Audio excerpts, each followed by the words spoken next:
Madame, Monsieur, bonjour, merci de nous retrouver pour cette édition de la mi-journée. C'est à une véritable reconstitution historique du procès de Landru qu'ont pu assister hier soir des spectateurs au Palais de justice de Limoges, une pièce de théâtre dans laquelle les acteurs reprennent mot pour mot les échanges de ce procès criminel datant de 1921. Isabelle Rio et Jean-Marie Arnal y ont assisté.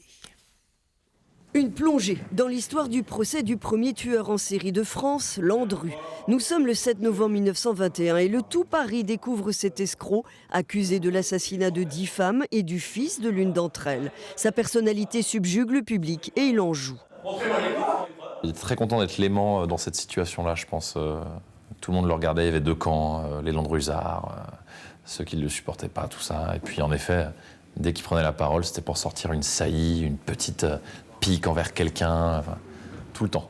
Après 3 semaines de joutes verbales, la cour de Versailles condamne pour assassinat Henri-Désiré Landru. Sa tête tombe sous la guillotine de la prison de Versailles le 25 février 1922. Et pourtant, aucun corps ne sera retrouvé. Seulement des montagnes de cendres dans sa fameuse gazinière.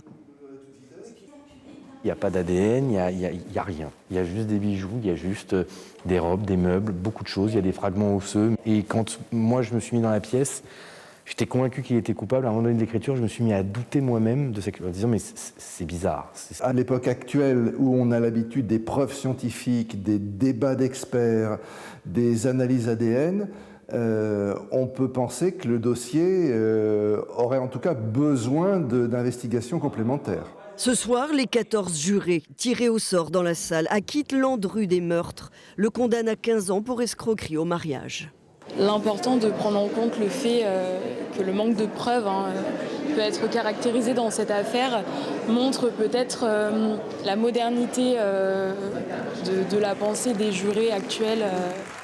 Une expérience inédite pour ces spectateurs d'un soir, avec l'envie peut-être d'y revenir pour assister cette fois à une vraie session de la cour d'assises de la Haute-Vienne.